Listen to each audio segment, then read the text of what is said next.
तो मामला ऐसा है कि अभी हाल में जो है 2020 के बाद से जो है कई कई बार ऐसे मौके आए जब जो है मीडिया में इसको प्रचारित किया जाता है कि चीन जो है वो भारत में तिब्बत में काफ़ी तेज़ी से जो है आधारभूत संरचना का जो है विकास कर रहा है और उसका मतलब ये है कि वहाँ पर सेना जो है उसका आवागमन जो है काफ़ी तेज़ी से हो सकता है और चीन जो है वो काफ़ी आक्रामक हो गया है और भारत को भी जो है अपना हित देखना चाहिए, ऐसा-वैसा करके काफ़ी जो है इसके बारे में बातें होने लगी हैं। अ, अभी भी जो है 2-3 दिन पहले जो है कोई एक पुल को लेकर के जो है पेंगोंग लेक पर जो है कोई पुल बना है।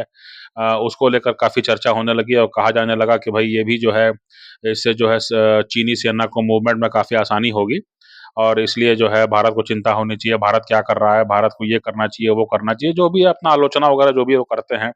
चाहे उसका मकसद जो है वो रणनीतिक हो, चाहे उसका मकसद जो है राजनीतिक हो, जो भी उसका मकसद हो। लेकिन कहने का मतलब ये है कि जो है इस तरह की खबरें जो हैं वो 2020 के बाद से जो है चलने लगी हैं। अब इसमें जो मुद्दा है वो ये है कि हमको एक एक कई सारे ऐसे डिफेंस एनालिस्ट हैं, कई सारे ऐसे फॉरेन पॉलिसी के एक्सपर्ट्स हैं जिनका ये कहना है कि ऐसा हो सकता है, वैसा हो सकता है, ये भी सिनेरियो है, वो भी सिनेरियो है, वैसा भी है, वैसा भी है, ये भी है, वो भी है, जो भी है ना? तो इसमें जो है अ, चीन जो इतनी तैयारी कर रहा है तो भारत को भी मौका मिल रहा है क्योंकि 2020 का मामला है, अभी हम 2024 में हैं। तो 2020 से लेकर 24 तक जो है भारत को मौका तो मिला है कि 4 साल जो है वो तैयारी में लगा सके। अगर पिछले दशकों में जो है तैयारी नहीं हुई है, तो अभी तो मौका मिला है कि वो तैयारी कर सके काफ़ी, है ना? और काफ़ी तेज़ी से तैयारियाँ हुई भी हैं। अ भारत ने जो है वो एक ही मिसाइल में जो है कई कई जो है वॉरहेड ले जाने वाली जो मिसाइल है अग्नि 5 उसका भी परीक्षण किया है, उसको आधिकारिक रूप से कंफर्म किया है कि ये क्षमता हमारे पास है और इसका मतलब है कि जो है वो काफ़ी खतरा तो है जो जो भी हमला करेगा भारत पर। तो ये बातें हुई लेकिन फिर भी जो है ये बातें चलती हैं कि चीन जो है कहीं अपना आक्रामक रुख में जो है कमी लाने को तैयार नहीं है और वो जब जानता है कि वो भारत से जीत नहीं सकता, हो सकता है कि कुछ दोनों को दूसरे को नुकसान पहुँचा दें, वो संभव है। लेकिन भारत से जीत नहीं सकता आज के दिन में चीन। ये जो है लगभग जो है मामला तय है और जैसे-जैसे समय बीतेगा वैसे-वैसे जो है ये मानना चाहिए कि जो है रक्षा क्षेत्र में तैयारियाँ जो है और मजबूत होंगी और घर में जो है माने देश में जो है अ रक्षा उद्योग जो है वो पनपेगा, देश में जो है रक्षा उद्योग काफ़ी आगे बढ़ेगा। 2020 में जो है कोरोना के काल में जो है अज़रबैजान और आर्मीनिया के बीच में युद्ध हुआ था और उसमें जो है ड्रोन का बहुत बड़े पैमाने पर इस्तेमाल हुआ था।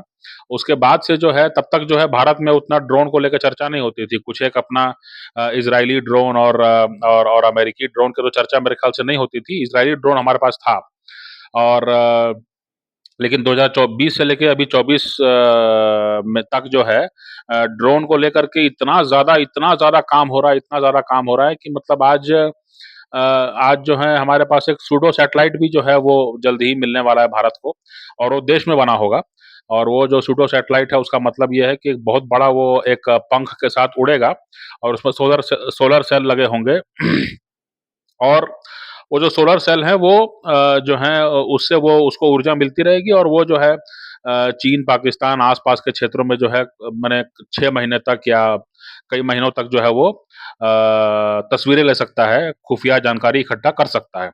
तो ये क्षमता जो है भारत जो है विकसित कर रहा है, इसके बारे में तो अब सवाल ये उठता है कि ये पूछा जाना चाहिए कि अगर चीन जो है आक्रामक है भारत को लेकर के तो क्या कोई टकराव होने वाला है? क्या भारत पे हमला करने वाला है? ये भी पूछा जाना चाहिए कि फिर अगर भारत पे हमला करेगा तो दूसरी तरफ ताइवान है उसका क्या होने वाला है ना? ताइवान से थोड़ा दाएँ-बाएँ जो है जापान का सेंकाकू आइलैंड है उस पर दावा करता है चीन कि वो हमारा है तो वो उस पर क्या होने वाला है? फिलीपींस पर दावा करता है उस पर क्या होने वाला है?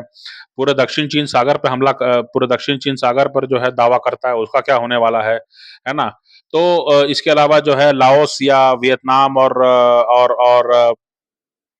इधर जो म्यांमार है, इधर भी सीमा लगती है, तो इधर भी जो है अस्थिरता जो है बढ़ती जा रही है या तकलीफ बढ़ती जा रही है, तो यहाँ क्या होने वाला है ना? तो इसको लेके पाकिस्तान में अस्थिरता बढ़ती जा रही है, पाकिस्तान में जो है अनेकों प्रकार के संकट हैं। वहाँ पर जो है भारी निवेश किया हुआ है चीन ने, वहाँ पर क्या होने वाला है? अफ़गानिस्तान के साथ सीमा लगती है, वहाँ पे क्या होने वाला है? तो इतने इतने चुनौतियाँ चीन के साथ खुद भी हैं, लेकिन फिर भी जो है ये दावा किया जाता है कि भारत पर जो है चीन भारी पड़ेगा और भारत की ओर जो है वो ज़्यादा आक्रामक है और इस तरह का, उस तरह का जो है बातें की जाती हैं। अभी हाल में जो है एक समाचार जो है मेरे नज़र से गुज़रा। मैं 1 मिनट आपसे आपका मैं धैर्य चाहूँगा, है ना? ये जो है अ, अमेरिका और चाइना के बीच की बात है ना? तो अ, जो है अमेरिका और चीन के आपस की बात है कि जो है वो चाहते हैं कि दुनिया में और शक्ति के केंद्र ना बने, है ना? ये चाहना उनका जो है सामान्य ही है, मतलब एक तरह से एक स्वाभाविक ही माना जाएगा कि हम शक्ति के केंद्र बन जाएँ लेकिन और कोई ना बन पाए, जिससे कि हमारे प्रतिस्पर्धा मत हो, है ना? और इससे ये भी होता है कि अगर 2 केंद्र होंगे शक्ति के तो मैं उसका डर दिखा करके आपको अपनी तरफ करूँगा। उसी तरह सामने वाला भी जो है मेरा डर दिखा करके जो है वो सबको अपनी तरफ करना चाहेगा। तो ये बड़ा आसान हो जाता है। तो मैं जो कहने की कोशिश कर रहा हूँ वो ये कि जो ट्रेंड देखने को मिल रहा है, जो ट्रेंड देखने को मिल रहा है, जो मेरी समझ में आ रहा है वो ये है कि चीन जो है वो टकराव का जो है बार-बार खतरा जो है वो बढ़ाता रहता है और ऐसा लगता है कि टकराव अब होगा तब होगा। और कहीं न कहीं चीन की मंशा ये है कि भारत जो है वो देश में टेक्नोलॉजी विकसित ना करे, क्योंकि उसमें समय लगेगा, उसमें पैसा लगेगा, है ना? तो भारत जो है वो देश में टेक्नोलॉजी विकसित ना करे, वो अमेरिका का जो रक्षा उत्पाद है उसको खरीदने लग जाए, है ना? तो इससे होगा क्या? माने चीन चाहता है कि अमेरिका से भारत जो है वो खरीदे, लेकिन खुद जो है रक्षा क्षेत्र में चाहे और किसी जो उन्नत क्षेत्र हैं और जो ऐसे रणनीतिक क्षेत्र हैं, उसमें जो है विकास न करे, खुद विकास न करे, देश में क्षमता विकसित ना करे, है ना? तो इसके पीछे मंशा क्या हो सकती है? इसके पीछे मंशा ये हो सकती है कि जिस दिन से जो है भारत ने अमेरिका से जो है बड़े पैमाने पर जो है हथियार और रक्षा क्षेत्र में जो है अपनी आपूर्ति शुरू कर दी अमेरिका से, उस दिन रूस के साथ हमारे संबंध जो हैं वो खात्मे की ओर बढ़ जाएँगे, है ना? अभी मैं उसमें नहीं जा रहा हूँ कि रूसी कितना हथियार हमारे पास है, उसको हम कैसे रिप्लेस करेंगे, वो कितना दाम लगेगा, उसमें मैं जा ही नहीं रहा हूँ। मेरा ये कहना है कि चीन ये चाह रहा है कि भारत जो है वो अमेरिका से रक्षा उत्पाद ले करके और अपना जो है सारी तैयारियां कर ले। इससे होगा ये कि अमेरिका से जो भी रक्षा उत्पाद लेता है, जो अमेरिका से हथियार लेता है, वो अमेरिका पर निर्भर हो जाता है। ठीक है? तो चीन ये चाह रहा है कि रूस को संदेश स्पष्ट रूप से मिल जाए कि भारत जो है तुम्हारे हाथ से निकल चुका है। भारत जो है वो अमेरिका का पिछलग्गू बन चुका है। भारत जो है अब जितना भी अपने हथियार की खरीद करेगा और $200 बिलियन का जो आपसी व्यापार है, वो अमेरिका के साथ ही है, वो यूरोप के साथ ही है और इसलिए जो है अब आपको जो है रूस और भारत के बीच में दोस्ती नहीं रहेगी, है ना? ये कहीं न कहीं एक संदेश देने की कोशिश कर रहा है। इससे होगा ये कि रूस को लगेगा कि भई अब भारत जैसा बड़ा देश हमारे हाथ से निकल गया, है ना? अगर वो जो है अमेरिका पर निर्भर हो गया या अमेरिका अमेरिका की बात मानने लगा या अमेरिका पर निर्भरता बढ़ा लिया या उनकी बात को ना कहने की क्षमता उसमें नहीं है अगर, तब जो है फिर रूस को सोचना पड़ेगा कि अब चीन ही हमारे पास बचा है और चीन पर हमको और ज़्यादा निर्भरता बढ़ानी पड़ेगी और चीन के हितों को देखते हुए हमको पाकिस्तान के साथ भी हमको रिश्ते बढ़ाने होंगे। ये बात हो गई, ठीक है? इस तरह से होगा ये इस तरह से होगा ये कि अमेरिका और चीन जो हैं, दोनों इस बात को सुनिश्चित कर पाएँगे कि कोई तीसरे देश में जो है रक्षा उत्पाद बनने का, उसके विकास होने का कोई भी संभावना नहीं रहेगी, ठीक है? इसका दूसरा पक्ष जो है वो ये है कि जो रूस है, उसको अमेरिका कमज़ोर कर रहा है और चीन उसके पड़ोस में है। इसको ध्यान से सुनिएगा। अमेरिका जो है पिछले 2 ढाई साल में, 3 साल में 2022 से शुरू हुआ था, 2024 से चल रहा है अभी। तो 2 ढाई साल में जो है इन्होंने रूस को जो है युद्ध में उलझा रखा है यूक्रेन में, है ना? तो अब जो है ये है कि रूस इससे कमज़ोर हो रहा है। रूस कमज़ोर हो रहा है सैनिक क्षमता के रूप में, रूस कमज़ोर हो रहा है अर्थव्यवस्था के रूप में और रूस में जो लोग हैं, जो उनका जो आम जनजीवन है, वो भी अस्त-व्यस्त हो गया है ना? तो इसका मतलब ये है कि रूस कमज़ोर हो रहा है। अब जो है लोग वहाँ के जो हैं रूस के उसका उसका साथी देश है बेलारूस, वहाँ के जो लोग हैं यूक्रेन के लोग तो ख़ैर पहले से ही वो सब कुछ भोग ही रहे हैं। तो ये लोग ये पूरा जो इलाका है ना? ये कमज़ोर हो गया। तो ये जो गोरे हैं ये जैसे ही युद्ध रुकेगा और कमज़ोर स्थिति में होगा रूस, तो ये लोग हैं ये नौकरी ढूँढने के लिए और अवसर ढूँढने के लिए और शांति और स्थायित्व ढूँढने के लिए ये यूरोप का रुख करेंगे। यूरोप का रुख करेंगे तो होगा ये कि जब ये गोरे लोग हमारे पास आ ही रहे हैं काम करने के लिए, तो हमको एशिया और अफ्रीका से लोगों की ज़रूरत क्या है? उनको हम रोक देंगे। हमारे जो घर में हमारे जो अर्थव्यवस्था के लिए लोग चाहिए, हमारी अर्थव्यवस्था में जो है आबादी नहीं बढ़ रही है। यूरोप और अमेरिका की यही शिकायत है। तो जब जो है रूस की तरफ से जो है पलायन होगा, तो रूस की तरफ से जो पलायन होगा तो उसको यूरोप स्वीकार करेगा, उसको अमेरिका स्वीकार करेगा और कहेगा कि जब ये गोरे लोग हमारी अर्थव्यवस्था में जो हैं गुणवत्तापूर्वक और समान संस्कार वाले लोग हैं और गुणवत्तापूर्वक काम करने को तैयार हैं, तो हमको एशिया और अफ्रीका के लोगों की ज़रूरत क्या है? तो उनका जो है उनको उनका कोटा जो है वो शनय-शनय कम कर दिया जाएगा। आपका जो है यूरोप और अमेरिका जाना बंद हो गया। दूसरा मुद्दा ये है कि चीन जो है पड़ोस में है, तो अगर रूस अस्थिर होता है, रूस की वजह से पलायन शुरू होता है, तो जो रूसी ज़मीन पीछे छोड़ेंगे, जो रूसी संसाधन होंगे, है ना? जो रूस का पूर्वी हिस्सा है, जो फार ईस्ट है ना? वहाँ पे संसाधन भी हैं, वहाँ पे ज़मीनें भी हैं, वहाँ पे जो हैं लोग भी कम हैं और वहाँ पर जो है आर्थिक मौके भी कम हो रहे हैं। तो जो है उसको जो है चीन आगे बढ़ कर के अपनी छाती से लगा सकता है। गले लगा सकता है ना? तो इससे जो है अमेरिका का भी फ़ायदा हो गया, चीन का भी फ़ायदा हो गया और बाकी जो देश हैं वो फिर से जो हैं वो टेक्नोलॉजी के रेस से बाहर हो जाएँगे, वो ईंधन खोजेंगे, वो खाना खोजेंगे, है ना? उनके यहाँ अव्यवस्था फैल जाएगी और फिर अमेरिका या चीन के सरपरस्ती में उनको जाना पड़ेगा। तो इसीलिए जो है ये मामला जो है चल रहा है ना? क्योंकि जो है वो चाहते हैं कि रूस और भारत जो हैं अगर एक साथ हाथ मिला लेंगे, अगर ये आपस में बने रहेंगे तो कहीं न कहीं जो है दुनिया में बहुत सारे केंद्र जो हैं वो बनते जाएँगे शक्ति के और उसमें जो है फिर उसमें जो है वो चीन और अमेरिका का जो वर्चस्व है उसको चुनौती मिलेगी। लेकिन अगर जो है भारत और रूस अगर अलग-अलग हो जाते हैं, अगर अगर भारत को हम ऐसा कुछ कर सकें कि जिससे भारत की सरकार दबाव में आ जाए और अमेरिका की सरकार से वो हथियार खरीदने लगे, तो पूरी तरह से वो अमेरिका पर निर्भर हो जाएगी और चीन कहेगा रूस को कि देखो ये तो अमेरिका पर निर्भर हैं और अमेरिका तुमको खाने में लगा हुआ है, तो तुमको जो है अब भारत से दोस्ती तोड़ करके सिर्फ़ हमारे से दोस्ती रखना चाहिए। है ना?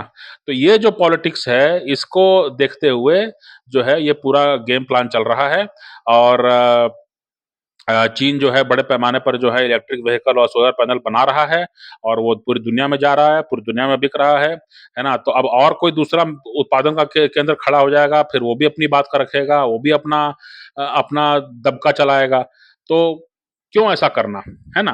तो इसी के लिए जो है ये सुनिश्चित करने की कोशिश की जा रही है, दबाव बनाने की कोशिश की जा रही है कि भारत पर जो है सैनिक दबाव इतना ज़्यादा हो कि जो है भारत ये तय करे कि हमको जो है अमेरिका से हथियार और बाकी टेक्नोलॉजीज़ को हमको लेना है और हमको अमेरिका पर निर्भर हो जाना है, हमको अमेरिकी खेमे में जुड़ जाना है। इसीलिए जो है जो क्वाड है, जो भारत अमेरिका ऑस्ट्रेलिया, जापान जो है क्वाड, इसकी आलोचना ये होती है कि अमेरिका और बाकी जो 2 देश हैं वो चाहते हैं कि इसको एक सैन्य गठबंधन के रूप में जो है इसको आगे बढ़ाया जाए। है ना? लेकिन भारत अकेला है, जो ये कह रहा है कि इसको सैन्य गठबंधन के रूप में नहीं, इसको एक सहयोग संगठन के रूप में हमको बढ़ाना है और आप इस क्षेत्र के देशों को यानी एशिया के और आसियान के और दक्षिण-पूर्व एशिया के और पश्चिम एशिया के देशों को ये एक एक उनको लगना चाहिए कि ये जो 4 देश हैं, ये मिल कर के हमको सपोर्ट कर सकते हैं, हमको सहारा दे सकते हैं। है ना? तो इसलिए कई विकास के कार्य जो हैं, कई स्वास्थ्य के कार्य जो हैं, कई जो सूचना तंत्र विकसित करने की जो बात है, उस पर तो काम होता है, लेकिन सैन्य गठबंधन के रूप में जो है जयशंकर अब वर्तमान में जो भारत के विदेश मंत्री हैं जयशंकर, उन्होंने इसको सैन्य गठबंधन बनाने से इनकार कर दिया है ना? तो इसमें भी मुद्दा यही है कि जो जो जो क्या बोलते हैं, भारत इस बात को सुनिश्चित करना चाहता है कि रूस को संदेश ये नहीं जाना चाहिए कि हम अमेरिका के साथ सैन्य गठबंधन में जा चुके हैं, हम अमेरिका पर निर्भर हो चुके हैं, हम अमेरिका से हथियारों की खरीद पर जो है वो जो है पूरी तरह निर्भर हो चुके हैं। एक और छोटी-सी बात है वो ये कि इस साल जो है भारत को जो है हल्के लड़ाकू विमान बड़ी संख्या में मिलने थे, लेकिन उनका जो जी इंजन है, जो उसमें लगने वाला इंजन है, जनरल इलेक्ट्रिक अमेरिकी कंपनी है ना? उसका जो इंजन है उसमें देर हो रही है। तो 2023 से शुरुआत होनी थी सप्लाई की, 2024 का जो है अभी अगस्त सितंबर कभी जो है शुरुआत होगी, है ना? तो वो देखा जाएगा, तो उतना ज़्यादा डिले हो गया। माने जो हमारा देसी जो हल्का लड़ाकू विमान था, जिसको कि हम ऑर्डर दे चुकी है सरकार, जिसको कि जो है शामिल होना है वायुसेना के बेड़े में, उसमें भी देर हो रही है क्योंकि जो अमेरिका से इंजन है वो आने में देर हो रही है ना? तो अगर जो है दबाव बढ़ता है, अगर जो है अमेरिका अमेरिका जो है कहेगा कि भई ठीक है आप हमसे खरीद लीजिए, आप हमसे खरीद लीजिए, हम आपको दे देंगे विमान। तो भारत जो है वो चाहता है कि हम अपना विमान बनाएँ, अपना विमान विकसित करें और उसको फिर हम दुनिया के मार्केट में ले जाके बेचें। तो तकलीफ किसको होगी? चीन और अमेरिका को, क्योंकि उनका विमान का एक प्रतिद्वंदी खड़ा हो जाएगा। तो इसीलिए वो चाहते हैं कि जो है भारत जो है कहीं न कहीं निर्भर रहे, भारत जो है अमेरिका पर निर्भर रहेगा, तो रूस को जो है पूरी तरह से चीन अपने दबाव में ले सकता है, पूरी तरह से अपने खेमे में ले सकता है, पूरी तरह से अपना जूनियर पार्टनर बना सकता है। तो यही जो है खेल चल रहा है। अब अभी तक जो है भारत सरकार ने जो है इसकी मने प्रशंसा की जानी चाहिए। इसकी प्रशंसा की जानी चाहिए कि भारत सरकार ने जो है बहुत ही दूरदर्शिता दिखाते हुए जो है इसको सुनिश्चित किया है कि रूस को संदेश ये नहीं जाएगा कि जो है भारत किसी एक देश के खेमे में जा चुका है। भारत आज भी अपनी स्वतंत्र विदेश नीति चला रहा है और आगे भी चलाने की जो है इच्छा रखता है, उस तरफ सारे प्रयास कर रहा है और और जो है जो ये एक एक षड्यंत्र चल रहा है दुनिया में कि जो है दुनिया 2 खेमों में बँट जाए फिर से, जिससे कि दोनों खेमों के जो जो जो नेता रहेंगे उनको फ़ायदा होगा, बाकी सब जो है वो मजबूर रहेंगे, उनका तो वो तो अपनी अ, स्वतंत्रता को बेच चुके होंगे। तो इसलिए जो है ये अभी मामला चल रहा है। इसमें जो है इस बात को याद रखिए कि भारत और रूस की दोस्ती और भारत और रूस की मजबूती, ये बहुत ज़रूरी है। जब तक ये भारत और रूस की मजबूती जो है, भारत और रूस के आपसी संबंध जो हैं, वो जब तक बने हुए हैं, तब तक जो है आप अमेरिका और चीन के साथ बराबरी से बात कर सकते हैं। जिस दिन ये टूट जाएगा, जिस दिन ये मामला खत्म हो जाएगा, जिस दिन रूस अस्थिर हो जाएगा, उस दिन जो है हमारे लिए भी चुनौतियाँ बहुत ज़्यादा बढ़ जाएँगी।